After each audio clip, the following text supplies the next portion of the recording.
Foreign minister और defence minister तुर्की के पहुंचते हैं पाकिस्तान। ये वही तुर्की है जिसने अपने लोग भी सप्लाई करे थे, अपने ड्रोन्स भी सप्लाई करे थे। तुर्की क्यों इतनी तवज्जो दे रहा है बांग्लादेश को या फिर पाकिस्तान को, क्यों इतनी तवज्जो दे रहा है? तुर्की तो ना उसकी ट्रिलियंस ऑफ डॉलर्स की इकोनॉमी है, ठीक है, ना तुर्की के पास ऑयल है, ना तुर्की न्यूक्लियर पावर है, फिर टर्की ये दो गरीब मुस्लिम देशों के पास क्यों जा रहा है? Turkey is part of Europe. अब आप बोलेंगे साहब इसका साउथ एशिया में क्या लेना देना, इसका पाकिस्तान में क्या लेना देना, इसका बांग्लादेश में क्या लेना देना? क्या टर्की एक ड्रोन की मैन्युफैक्चरिंग प्लांट ढाका के आसपास कहीं लगाने की सोच रहा है? और अगर लगा रहा है तो क्यों? यहां पे दोस्तों बहुत बड़ा statement from the CDS general Anil Chauhan, may have implications on India stability, CDS warns of China Pakistan Bangladesh access. ये एक्सेस है, ये लाइव है, आप मैप को देखेंगे, ऊपर चाइना है, एक तरफ पाकिस्तान, एक तरफ बांग्लादेश है। और तुर्की वो इकोनॉमिक सुपर पावर नहीं है कि तुर्की ये सब अफोर्ड कर सके, कोई तो है जो पीठ पीछे फंडिंग कर रहा है यार, पीछे खड़ा है चीन। दोनों के दोनों पहुंचते हैं इस्लामाबाद और वहां पे शहबाज शरीफ से बातचीत करते हैं, लेकिन शहबाज शरीफ का मालिक है आसिम मुनीर। आसिम मुनीर से भी इनकी मीटिंग होगी, चाहे मीडिया डिस्कस करे ना करे। Lieutenant general Rahul Singh deputy chief of army staff statement देते हैं एक टॉक में, तो ये कहते हैं कि जब भारत लड़ रहा था ऑपरेशन सिंदूर में पाकिस्तान के खिलाफ, तो सिर्फ पाकिस्तान के खिलाफ भारत नहीं लड़ रहा था, तीन देशों के खिलाफ लड़ रहा था, शामिल तुर्की, शामिल China end of course Pakistan, यानी कि इट वाज 1:3। सबसे ज्यादा मजा अगर किसी शख्स के रोने का आता है तो वो ये शख्स है, क्योंकि जब जब ये रोता है दिल को सुकून मिलता है, क्योंकि इसने पाकिस्तान के खिलाफ, पाकिस्तान के इदारों के खिलाफ, हत्ता के पाकिस्तान की अवाम के खिलाफ इतने घटिया इल्जाम और बकवास किए हैं कि अगर आप सुन लें तो आप भी इस शख्स से उतनी ही नफरत करने लगे। और दूसरा, ऑपरेशन सिंदूर, जो सो कॉल्ड इनका ऑपरेशन सिंदूर था, जिसमें मार पड़ी थी, उसमें भी सबसे बड़ा रोल इसी का था। फेक न्यूज़ स्टार्ट ही इसी शख्स ने की थी और भारत में भी अल्हम्दुलिल्लाह सबसे ज़्यादा जलील यही शख्स हुआ है। अब इसकी नई एक मंतक सामने आई है जो आके जल कर वीडियो में आपको मैं सुनाता हूँ, आप हंसने पर मजबूर हो जाएंगे कि किस तरह अपनी बेवकूफ़ अवाम को मज़ीद डराया जाता है सिर्फ चंद व्यूज़ के लिए, चंद टकों के लिए, कि इस वक्त चीन, तुर्की, बांग्लादेश और पाकिस्तान एक नया अलायंस बनाकर भारत के ऊपर हमला आवर होने वाले हैं और हमें वो बुरे तरीके से पीटेंगे, मारेंगे। इसे इसने इस्लामिक अलायंस का नाम दिया है। अब चीन कहाँ से इस्लामिक अलायंस में आया, ये तो इसकी अकल ही बता सकती है। बहरहाल सुनते हैं और एंजॉय करते हैं, क्योंकि इसकी चीखें आपको बड़ा मजा देने वाली हैं। Big clause. अब दोस्तों डव जो है that is a symbol of peace, कहते हैं ना सफेद फाख्ते, सफेद कबूतर उड़ाना, शांति का प्रतीक, अमन का प्रतीक, लेकिन डव विद बिग क्लॉज। देखिए यहां पे मैं आपको एक कॉन्सेप्ट समझाता हूं दोस्तों और उसके बाद आज का वीडियो होगा शुरू। कॉन्सेप्ट क्या है? एक होता है पीसफुल और एक होता है हार्मलेस। पीसफुल और हार्मलेस में क्या फर्क है? पीसफुल वो है दोस्तों जो वायलेंस कर सकता है, जो लड़ाई झगड़ा खून खराबा कर सकता है, लेकिन उसकी चॉइस है कि वो लड़ाई झगड़ा खून खराबा ना करे, उसको कहते हैं पीसफुल। और हार्मलेस कौन है? हार्मलेस वो है जिसके बस का ही कुछ नहीं है। लोग आते हैं, चार थप्पड़ मार के चले जाते हैं, वो चुपचाप बैठा रहता है, और चुपचाप बैठा रहता है यानी कि ही इज हार्मलेस, उसके बस का कुछ नहीं है।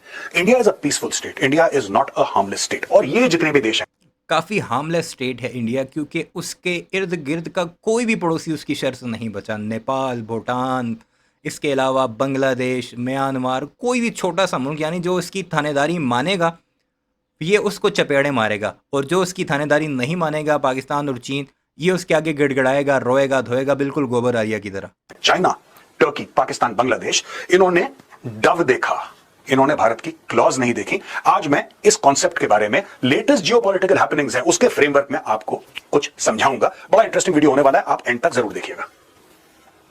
ये कहानी हमने फर्स्ट पोस्ट से ली है दोस्तों। और Turkish foreign minister in Pakistan, top defence officials in Bangladesh was brewing. अच्छा, Turkey is part of Europe.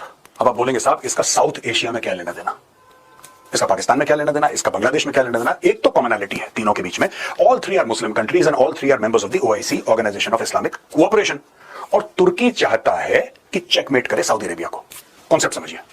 Turkish Foreign Minister Hakan Fidan and Defense Minister Yasir Guler landed in Islamabad on 9th July for talks with PM Shehbaz Sharif.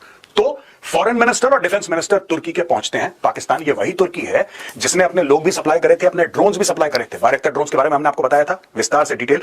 यानी कि भारतीय शहरों में जो drone उड़े थे पाकिस्तान के, वो तुर्की के थे और उड़ाने वाले टर्किश आर्मी के थे। तो आज की तारीख में हमें यह पता लग रहा है कि foreign minister हकान Fidan and defence minister Yasir Guler दोनों के दोनों पहुंचते हैं इस्लामाबाद और वहां पे शहबाज शरीफ से बातचीत करते हैं, लेकिन शहबाज शरीफ का मालिक है आसिम मुनीर। आसिम मुनीर से भी इनकी मीटिंग होगी, चाहे मीडिया डिस्कस करे ना करे।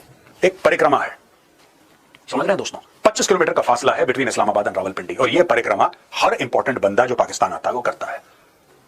फोटो खिंचती है इस्लामाबाद में, फीते कटते हैं इस्लामाबाद में, फैसले होते हैं रावलपिंडी में। ये दोनों के दोनों भाई रावलपिंडी पक्का पहुंचेंगे। According to officials the ministers are expected to explore defence industrial cooperation. समझ गए आप स्टोरी? Defence industrial cooperation. और यही चूरन तुर्की ने बांग्लादेश को भी बेचा है। Pakistan Turkey agreed to deepen defense ties, target 5 billion bilateral trade. Pakistan and Turkey agreed to enhance cooperation in defense trade, energy and infrastructure, aiming for 5 billion trade. They also discussed counterterrorism, regional peace and economic zone development. अब एक बात सोचिए, सोचने वाली बात है, तुर्की क्यों इतनी तवज्जो दे रहा है बांग्लादेश को या फिर पाकिस्तान को क्यों इतनी तवज्जो दे रहा है? तुर्की तो ना उसकी ट्रिलियंस ऑफ डॉलर्स की इकोनॉमी है, ठीक है, ना तुर्की के पास ऑयल है, ना तुर्की न्यूक्लियर पावर है, फिर टर्की ये दो गरीब मुस्लिम देशों के पास क्यों जा रहा है? वो इसलिए जा रहा है कि ओआईसी में वर्चस्व की लड़ाई है, राइट? एक तरफ ईरान है जो कि एक शिया कंट्री है, एक तरफ जो मर्जी हो जाए, पिटेगा तो भारत ही, चाहे वो वर्चस्व की लड़ाई हो ओआईसी की, या चाहे वो सऊदी अरब को डिग्रेड करने की लड़ाई हो या तुर्की को ऊपर उठाने की लड़ाई हो, पिटेगा सिर्फ और सिर्फ भारत ही। ये बात तो तय है और ये भी जानता है। और यही वजह है कि तुर्की पाकिस्तान आए, बांग्लादेश आए, तुम मामे लगते हो, तुम्हें क्या तकलीफ है? तुम अपने काम से काम रखो। तुमने उंगलियां दी होती हैं कभी पाकिस्तान में, कभी बांग्लादेश में, कभी तुर्की में, और फिर जब चपेड़ें पड़ती हैं तो तुम खुद आकर मीडिया पर रोते हो कि हमारे साथ ज्यादती हो रही है। अकेला पाकिस्तान नहीं मारता, चीन भी मारता है, तुर्की भी मारता है। अब इंशाल्लाह जल्द ही बांग्लादेश भी मारेगा और तुम्हें तुम्हारी औकात अच्छी तरीके से बताएगा। सऊदी अरब है जो कि सुन्नी कंट्री है, and both Shia and Sunni countries Iran and Saudi Arabia floating in oil, ये तैर रहे हैं तेल, राइट? एक के ऊपर सैंक्शंस नहीं है, ईरान के ऊपर सैंक्शंस है। ईरान का 90% तेल दोस्तों खरीदता है चाइना, क्लियर है? 90% तेल खरीदता है चाइना ईरान का, लेकिन ईरान का जो टोटल 90% तेल है that is only 10% of China's imports. China बाकी 90% दुनिया के और देशों से करता है। चाइना भी यहां पे बैलेंसिंग एक्ट कर रहा है। Pakistan and Turkey agree. अब ये 5 बिलियन ट्रेड पाकिस्तान क्या बेच पाएगा तुर्की को यार? आप सोचो जरा, आप खुद दिमाग लगाओ, पाकिस्तान ऐसा क्या बनाता है? तौलिए, कुछ बनियान, राइट, कुछ फुटबॉल, कुछ स्पोर्टिंग इक्विपमेंट, थोड़ी बहुत सर्जिकल। यही वो पॉइंट है जिसकी वजह से हमेशा ये पिटते हैं कि पाकिस्तान कुछ भी नहीं बनाता। फिर पाकिस्तान का JF-17 थंडर जब कान के पास से यूं करके निकलता है तो फिर ये कहते हैं कि ये कहाँ से है। फिर पाकिस्तान के जब मिसाइल्स आते हैं जो पाकिस्तान खुद बनाता है तो फिर इन्हें बड़ी तकलीफ होती है कि हमने तो ये समझा था कि पाकिस्तान के पास कुछ नहीं। यानी मीडिया पर खबरें घड़ घड़ के पाकिस्तान को इतना छोटा इन्होंने दिखाया हुआ है कि पाकिस्तान के पास तो सिर्फ तौलिए, कच्छे और बनियान है। फिर जब मार पड़ती है तो फिर सोचते हैं कि हमें ये वाला मिसाइल कहाँ से आके पड़ा, ये शायद चाइना ने दिया होगा या फिर ये ड्रोन तुर्की ने दिए होंगे। इक्विपमेंट जब बिजली आ गई तो बना दी। पाकिस्तान बनाता क्या है? ये गेम समझने की जरूरत है। यहां पे Turkey top defence officials meet Bangladesh Yunus. अब ये देखिए, बांग्लादेश के यूनिस से भी मिलते हैं। Military cooperation discussed, second bilateral meet in a year. अब ये सेकंड बायलैटरल मीट है, यानी कि एक साल के अंदर, पिछले 12 महीने के अंदर ये 2 मीटिंग्स इनकी हो चुकी हैं।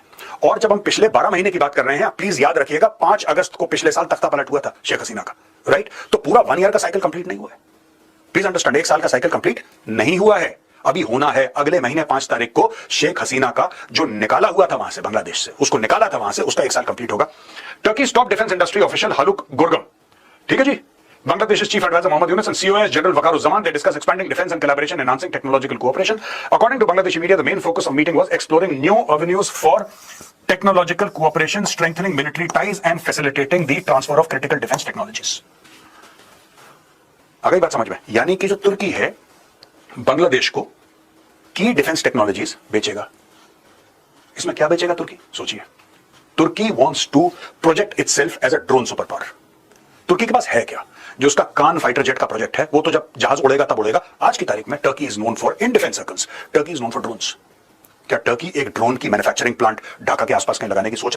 पागल के बच्चे, इस वक्त दुनिया के बड़े बड़े एक्सपर्ट से कह रहे हैं कि अगली जंगें जो हैं वो एयरक्राफ्ट्स की नहीं होंगी, वो ड्रोन्स की होंगी, वो अनमैन्ड जहाज़ों की होंगी जो कि ड्रोन्स होते हैं। और ये कह रहा है कि तुर्की तो ड्रोन सुपर पावर है तो वो क्या कुछ देगा। तुर्की बहुत कुछ दे सकता है, और तुम्हारे साथ जो ऑपरेशन सिंदूर के बाद हुआ उसमें तुर्की के ड्रोन्स का एक बहुत बड़ा हाथ है। और अगर लगा रहा है तो क्यों? टर्की क्यों मदद कर रहा है बांग्लादेश की? इसलिए क्योंकि सऊदी अरब नहीं कर रहा, इसलिए क्योंकि ईरान कर नहीं पा रहा, राइट? इस पूरी लड़ाई में, ऑपरेशन सिंदूर में, आपने एक बात नोट करी होगी, कोई भी मुस्लिम देश, कोई भी हो, nobody spoke in favour of Pakistan. हाँ, एक छोट मोट किसी ने, ओआईसी ने बोल दिया कि लड़ाई नहीं होनी चाहिए, टेंशन थोड़ा सा कम करो। ओआईसी ने बोल दिया छोट मोट सा। 50-52 ममालिक के एक ऑर्गेनाइजेशन ने पाकिस्तान की हिमायत की है, भारत के एग्रेशन को जो है वो तनकीद का निशाना बनाया है, कंडेम किया है। उसे ये कह रहे हैं छुटमुट से देश। और तुम्हारे फेवर में कि कौन कौन से मुल्क बोले, ज़रा ये तो बता देना। कि अमेरिका बोला, रशिया बोला, इजराइल बोला। इजराइल सिर्फ एक बोला था, उसने सिर्फ ये कहा कि एस्केलेशन नहीं करो, डी एस्केलेट करो मामले को। यानी कि इनका जो चहीता इजराइल है, जो नया अब्बा बन रहा है इनका, उसने भी इनकी हिमायत नहीं की था। एस्केलेट करो, लड़ाई झगड़ा, सीज़फायर, सब। क्या किसी ने कोई माली मदद करी? किसी ने हथियार भेजे? किसी ने डॉलर भेजे? किसी ने भारत ने रिस्पॉन्ड करा था पहलगाम के बाद, क्या किसी ने कंडेम करा? Nothing, zero. और पाकिस्तान जानता है इसीलिए कि एक अरब अलाइनमेंट है मुस्लिम कंट्रीज का, एक नॉन अरब अलाइनमेंट है। तो ये जो गेम चल रहा है बॉस, ये नॉन अरब अलाइनमेंट का है। टर्की नॉन अरब है, ईरान भी नॉन अरब है। तो ये गेम है इस्लामिक दुनिया के बीच में, ये गैप है दोस्तों। ये गैप समझने की बहुत जरूरत है दोस्तों। ये मैप दिखाने का ये मतलब है कि ये जो है, आप यहां पे अगर देखेंगे, दिस इज अंकारा टर्की, और इसके पूरा इधर है ये वाला area, towards the north, towards the west, right, this is Europe and Turkey is part of Europe. अब यहां से टर्की ट्रैवल करता है, यहां पे आता है, यहां से टर्की ट्रैवल करता है, यहां पहुंचता है। Look at this. क्या टर्की का कोई भी ऐसा तरीका है कि बाय शिप और बाय सी आ सकता है? डेफिनेटली सुएज कैनाल इस्तेमाल करता है तो ठीक है, आ भी सकता है। लेकिन फिलहाल टर्की क्या कर रहा है? Turkey is crossing nations to reach Pakistan, it is crossing nations to reach Bangladesh. और बहुत इंपॉर्टेंट है, अगर तुर्की चाहता है लॉन्ग टर्म में भारत को चेकमेट करे, तो भारत के वेस्ट और भारत के ईस्ट में उसको पोटेंशियल दुश्मन चाहिए, और यही चीज चाइना भी कर रहा है। आपको पता ही है। आपको यह भी पता है कि चाइना में मीटिंग्स हुई थी, मोहम्मद यूनुस गया था हाथ में कटोरा लेके चीन के पास। आपको यह भी पता है कि शहबाज शरीफ अक्सर हाथ में कटोरा लेके चाइना के पास जाता है। जब lieutenant general Rahul Singh, deputy chief of army staff, statement देते हैं एक टॉक में, तो ये कहते हैं कि जब भारत लड़ रहा था ऑपरेशन सिंदूर में पाकिस्तान के खिलाफ, तो सिर्फ पाकिस्तान के खिलाफ भारत नहीं लड़ रहा था, वो तीन देशों के खिलाफ लड़ रहा था, शामिल तुर्की, शामिल China end of course Pakistan. यानी कि इट वाज 1:3। फिर भी भारत जीता। ये पूरा कॉन्टेक्स्ट समझिए दोस्तों। ये बड़ा इंपॉर्टेंट है, फिर भी भारत जीता। इस पे और जरा ज्यादा कीजिएगा। इसके पीछे खड़ा है चीन, ये मैं आपको बताना चाहता हूं। इसके ऊपर और आगे जो भी डेवलपमेंट होगी मैं आपके सामने लेकर आऊंगा। नक्शे में मैंने आपको बता दिया, आप डिस्टेंस देखिए, ये तुर्की है।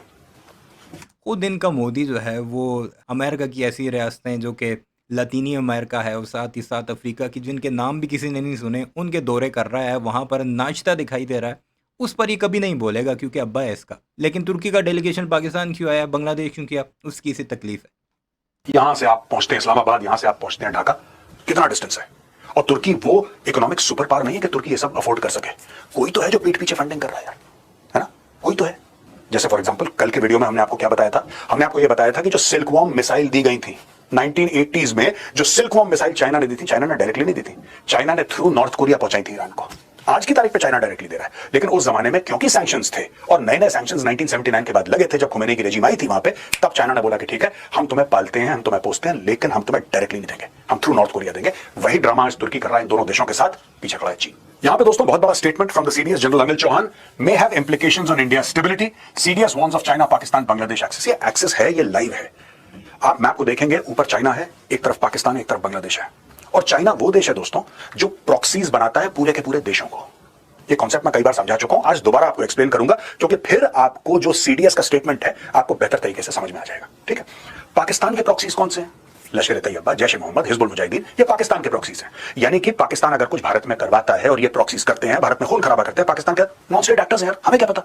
We don't know who these guys are यार, हम इनकी रिस्पांसिबिलिटी थोड़ा ना ले सकते हैं। हाँ ठीक है, हो सकता है पाकिस्तान के शहरी हो, लेकिन हम इनको नहीं जानते हैं, राइट? अब इसमें शामिल हो जाता है बांग्लादेश। ये किसके प्रॉक्सीज हैं? इनके प्रॉक्सीज कौन है ये तो मैंने बता दिया। जैसे पाकिस्तान का मैंने बताया, लश्कर तैयबा, जैश ए मोहम्मद। पाकिस्तान किसका प्रॉक्सी है भाई? पाकिस्तान चाइना का प्रॉक्सी है। That is what we are trying to bring out. China करवाता है, ये लोग करते हैं। जनरल अनिल चौहान। वीडियो आपने मुलाहिजा की, कमेंट सेक्शन में इस बारे में अपनी राय का इजहार ज़रूर कीजिएगा कि कैसा लगा आपको मेजर गोरबारिया का रोना धोना, और ख़ासकर पाकिस्तान में एक डेलीगेशन के आने से, मुलाकातें करने से कितनी तकलीफ़ होती है हमारे पड़ोसियों को, कि उनकी नज़रें हमारे ऊपर ही रहती हैं कि हम खाते क्या हैं, पहनते क्या हैं, और हम सोते किस टाइम है, उठते किस टाइम में। कमेंट सेक्शन में अपनी राय का इजहार ज़रूर कीजिएगा। चैनल को सब्सक्राइब नहीं किया तो वो भी ज़रूर कीजिएगा।